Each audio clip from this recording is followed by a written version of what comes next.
Al principio no se notaba, al menos no desde los suburbios de Washington, tan contaminados lumínicamente, donde las estrellas ya eran apenas visibles, como granos de sal dispersos en el oscuro cielo nocturno. Nunca pensé que algo estuviera mal con esas esferas de luz ígneas, situadas a millones de años luz de la casa de mi familia, hasta que mi padre lo mencionó en la cena una noche. Estaba devorando patatas asadas enteras cuando levanté la vista y lo vi hojeando su carpeta, rebuscando entre copias de diagramas, sistemas estelares y fórmulas que me daban dolor de cabeza solo con mirarlas. Mi padre era astrofísico. Trabajaba como investigador en el Laboratorio Nacional, lo que a menudo significaba turnos largos y agotadores. Algunas noches, se concentraba tanto en su trabajo que no volvía a casa hasta bien entrada la madrugada, y yo lo oía irse a la cama minutos después de entrar por la puerta, sin siquiera lavarse los dientes ni cambiarse de ropa. Otras noches, cuando no tenía trabajo, salía al jardín y montaba su telescopio. Esas noches eran las mejores.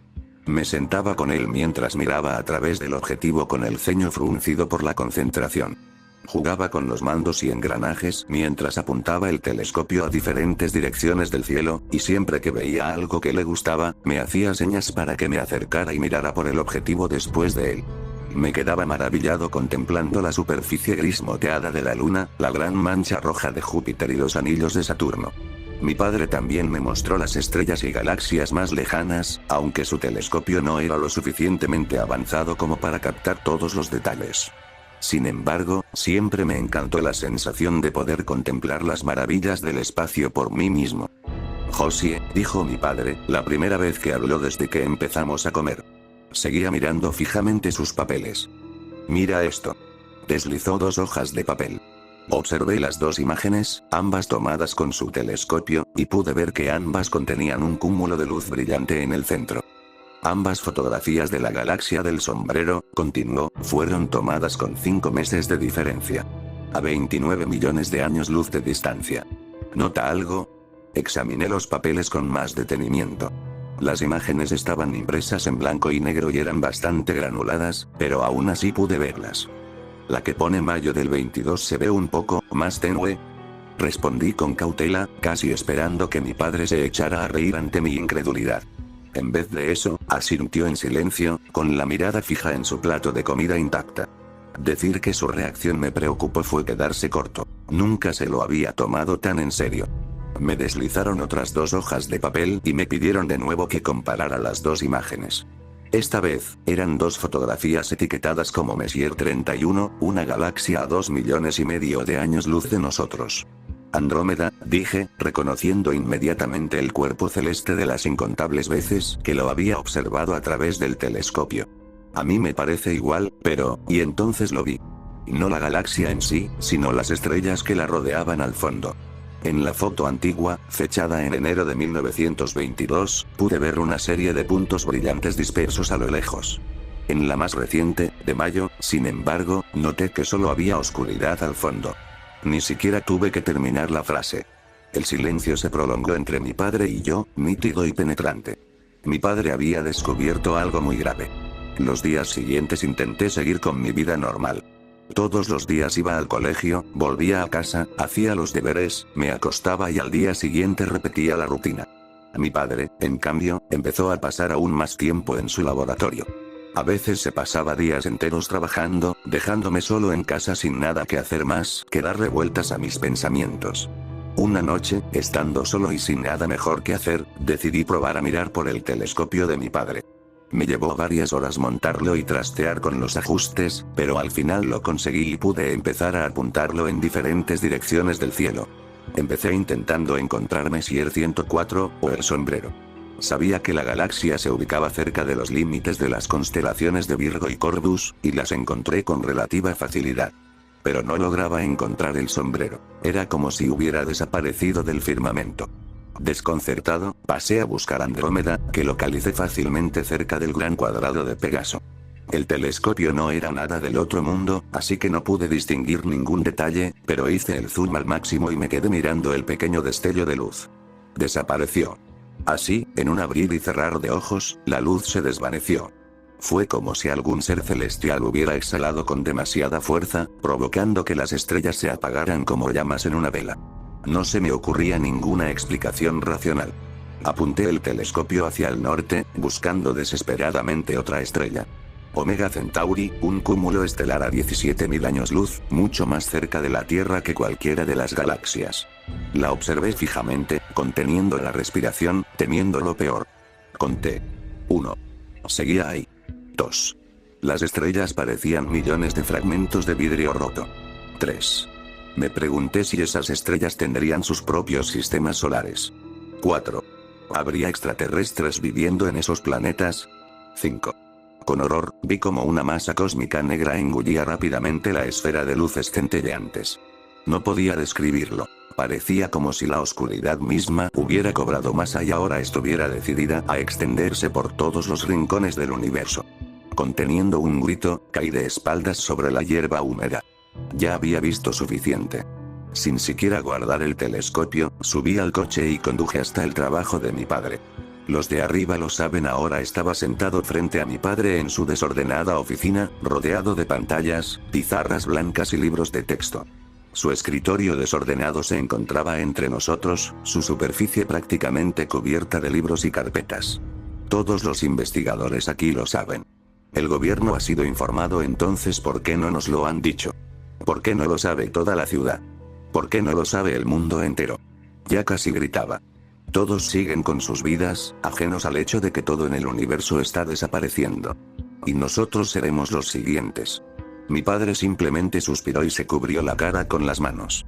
No tiene sentido avisar a la población. De todas formas, todos vamos a desaparecer en los próximos días, así que ¿qué sentido tiene provocar pánico colectivo sin una solución a la vista? Josie, continuó, conoces la teoría del Big Crunch, ¿verdad? Algo así, respondí con rigidez, aterrada pero a la vez curiosa. La idea es que cualquier fuerza que facilite el crecimiento del universo eventualmente se detendrá, provocando así que el espacio y el tiempo se replieguen sobre sí mismos. Básicamente, el universo comienza a comprimirse. Hizo una pausa, como si no supiera cómo continuar. Yo quería que siguiera. Pero esto es diferente, volvió a empezar. En vez de que la materia sea repelida, está siendo consumida. Nadie aquí puede comprenderlo. Es como si, al acercarse el borde del universo, devorara galaxias enteras a su paso. Viola todo lo que sabemos sobre la física moderna. De repente, se levantó de su asiento y me miró a los ojos. Vi como una oleada de miedo y tristeza se apoderaba de su rostro, y de pronto comprendí lo cansado y estresado que debía de haber estado estos últimos días, intentando comprender este fenómeno que escapaba por completo a la comprensión humana. Ven conmigo, dijo. Hay algo que tengo que enseñarte. Lo seguí mientras salía de su oficina, atravesando pasillos blancos y vacíos, bajando tramos de escaleras y pasando por varias puertas de seguridad. Su lugar de trabajo era grande, me di cuenta, y la mayor parte parecía vacía. Supuse que la mayoría de los demás empleados se habían ido a casa a pasar sus últimos días con sus familias, ajenas a todo y felices. Finalmente, llegamos a una trampilla de hierro empotrada en el suelo de hormigón. Al abrirla, vi que era una especie de búnker. Paneles de neón con luces fluorescentes adornaban el techo e iluminaban el espacio con un tenue resplandor. Las paredes eran losas de hormigón, al igual que el suelo. Cables corrían por la fría superficie del suelo como gusanos en la acera después de una tormenta. El aire estaba lleno del zumbido constante de la maquinaria. En el centro de la habitación había una caja metálica. Era quizás del tamaño de una pequeña cabina telefónica, con cientos de cables que entraban en ella. Al acercarme, pude ver una puerta que daba al interior, la cual estaba entreabierta.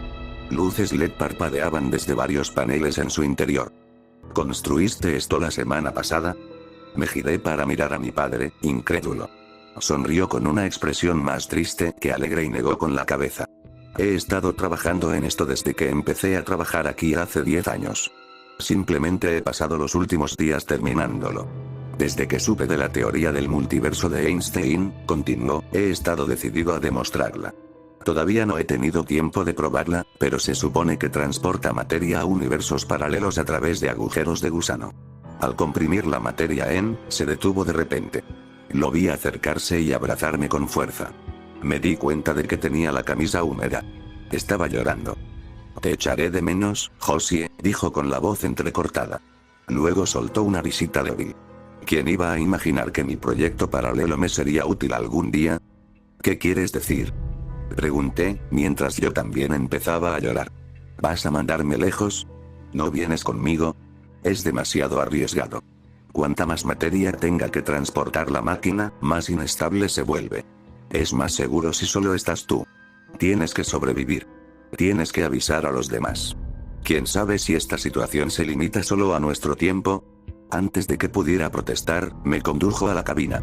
Te amo, Josie. No me olvides, esas fueron sus últimas palabras antes de empujarme dentro y cerrar la puerta. Sentí que todo se oscurecía y luego empecé a caer. Cuando desperté, estaba en mi cama. Solo que mi cama estaba al otro lado de la habitación. Y mis paredes eran azules en vez de moradas. Me giré para mirar a mi alrededor y vi la ventana.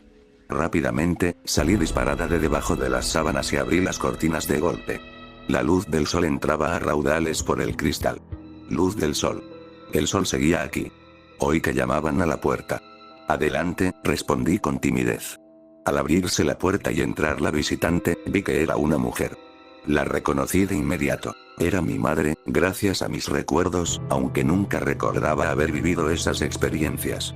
En mi vida anterior, mi madre nos había abandonado cuando yo tenía 5 años. Me miró una sola vez y lo supo. Tú también tuviste que irte, ¿verdad?